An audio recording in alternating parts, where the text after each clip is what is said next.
When you hear the words Spanish Inquisition, what comes to mind? Torquemada, torture, the stake. For centuries, few historical institutions have evoked such immediate and visceral terror. Its very name has become a byword for fanaticism, cruelty, and the suppression of knowledge. But what if I told you that much of what we think, we know, is an exaggeration, a dark legend carefully crafted and passed down through generations? In this video, we're going to peel back the layers of myth to reveal the true story of the Spanish Inquisition and how the Holy Office actually operated. For a long time, the image of the Inquisition was shaped by its enemies, who painted a picture of pure sadism and intellectual oppression. However, starting in the mid-20th century, historians like Henry Kamen, Joseph Pérez, and Bartolomé Bennassar began to re-examine the original documents. What they discovered challenges many of our most deeply held beliefs about this infamous institution. So, when and how did the Spanish Inquisition begin? To answer that, we need to travel back to the late 15th century to the Iberian Peninsula. The kingdoms of Castile and Aragon had just been united by the marriage of Isabella and Ferdinand, the famous Catholic monarchs. The territory they ruled was a vibrant mosaic of cultures. Christians, Jews, and Muslims had coexisted for centuries, sometimes peacefully, sometimes not. But the new monarchs had a clear political project to forge a single, centralized, and unified kingdom. This unity wasn't just about territory, it was about religion.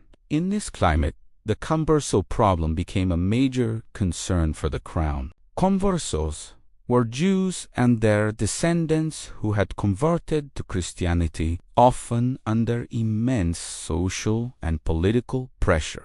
Many integrated successfully, but others were suspected of practicing their ancestral faith in secret. These suspected crypto-Jews were seen as a threat to the religious homogeneity the monarchs so desperately wanted. This is where the idea of a new Inquisition took root. Unlike the earlier medieval Inquisition, which was controlled by the Pope, this new institution would be under the direct authority of the Spanish crown. In 1478, Pope Sixtus IV granted the Catholic monarchs the power to appoint their own inquisitors, and the Spanish Inquisition was born. Its primary, initial mission was to root out heresy among these converted Christians. Of course, you can't talk about the Spanish Inquisition without talking about one man, Friar Tomás.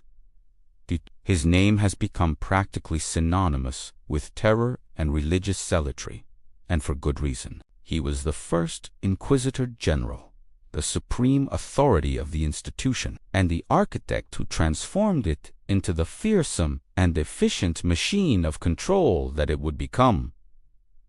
But who was this man? Torquemada was a Dominican friar, part of the same order that had run the medieval Inquisition. Crucially, he was the personal confessor to Queen Isabella, giving him immense influence and direct access to the throne. He, along with others, convinced the monarchs that a new, powerful, holy office was essential for their kingdom. Here's a twist you might not know. Torquemada himself was descended from converted Jews. This fact might have fueled his relentless obsession with proving his own orthodoxy by persecuting those he considered false Christians. Although the Inquisition was created in 1478, it was Torquemada, appointed as Inquisitor General in 1483, who really gave it its definitive, terrifying form.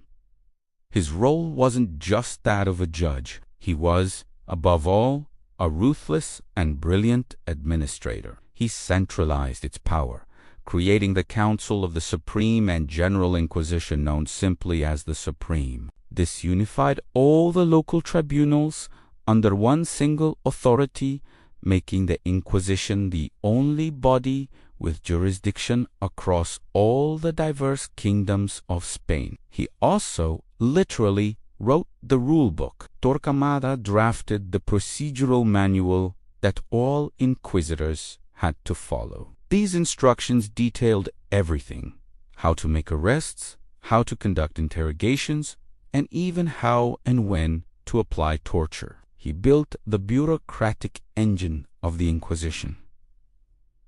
So, how did it all work? What happened when the shadow of the Holy Office fell upon someone? Well, it wasn't quite the random, middle-of-the-night arrests you might imagine from movies. The procedure was a meticulous, bureaucratic labyrinth, all designed with one single goal in mind: to secure a confession. It usually began with the publication of an edict of grace. This was a public announcement in a town or a city, giving a grace period of about 30 to 40 days. During this time, anyone who felt they had committed a heresy could come forward, confess voluntarily, and receive a relatively light penance. It was also a chance to denounce others. After this period of grace ended, things got serious. A new edict of faith was issued. Now, denouncing heretics was no longer just encouraged.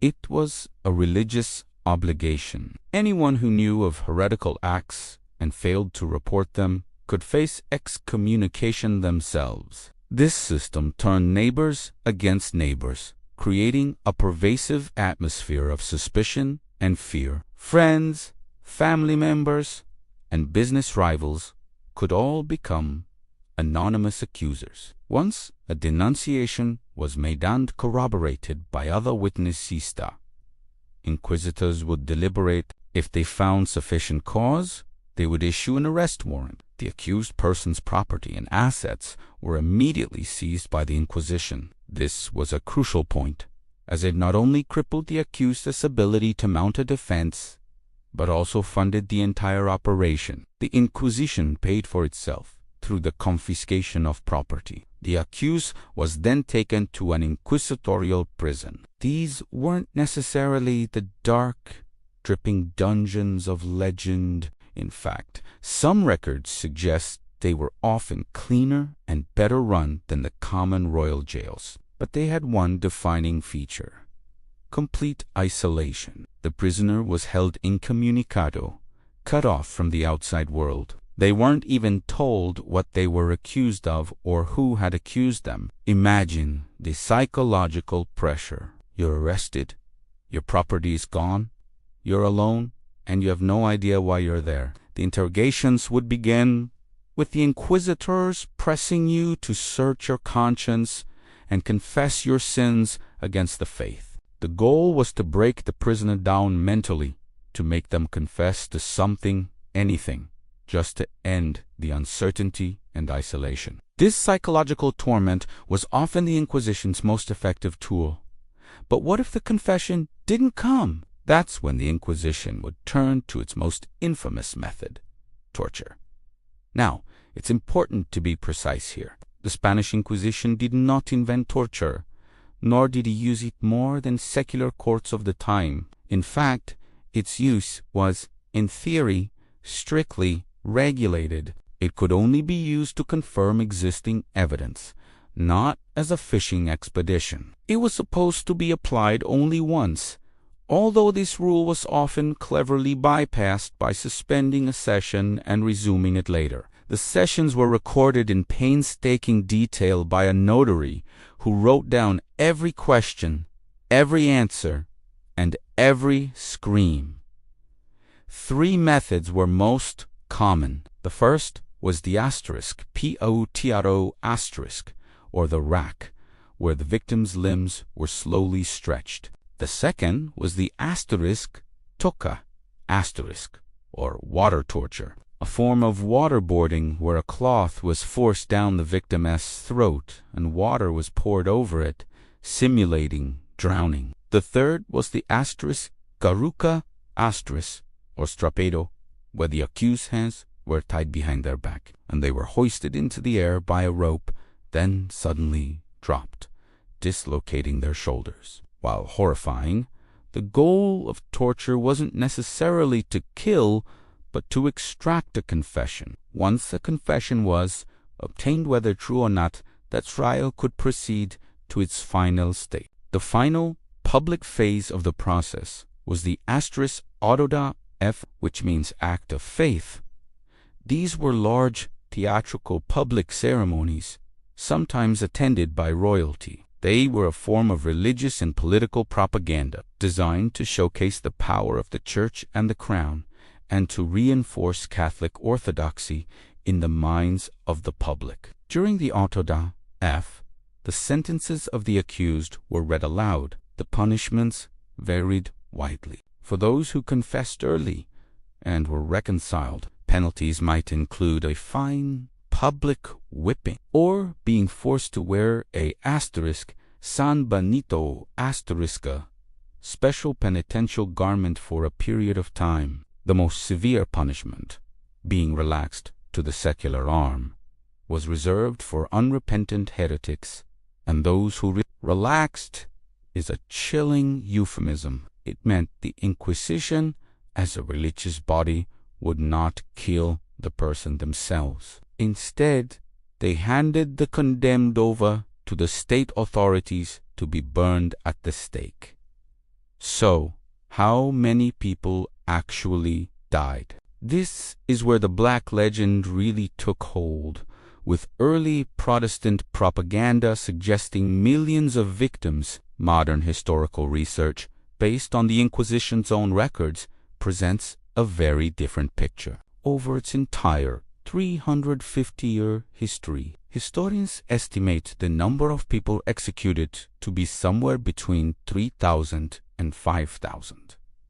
While each of these deaths is a tragedy, this figure is a far cry from the hundreds of thousands or millions often claimed. In fact, during the same period, far more people were executed for witchcraft in other parts of Europe, like Germany and Switzerland, than were executed for heresy in Spain. The Spanish Inquisition was a complex institution, far more than a simple chamber of horrors. It was a bureaucratic machine, a tool of social control, and an instrument of state building. Its story is one of religious fervor, political ambition, and the tragic human costs of the demand for absolute conformity. Understanding its true nature beyond the myths doesn't excuse its cruelty, but it allows us to see it for what it truly was. Thank you so much for watching. If you found this deep dive into history interesting, please hit that like button and consider subscribing for more videos where we uncover the true stories behind the legends. See you next time.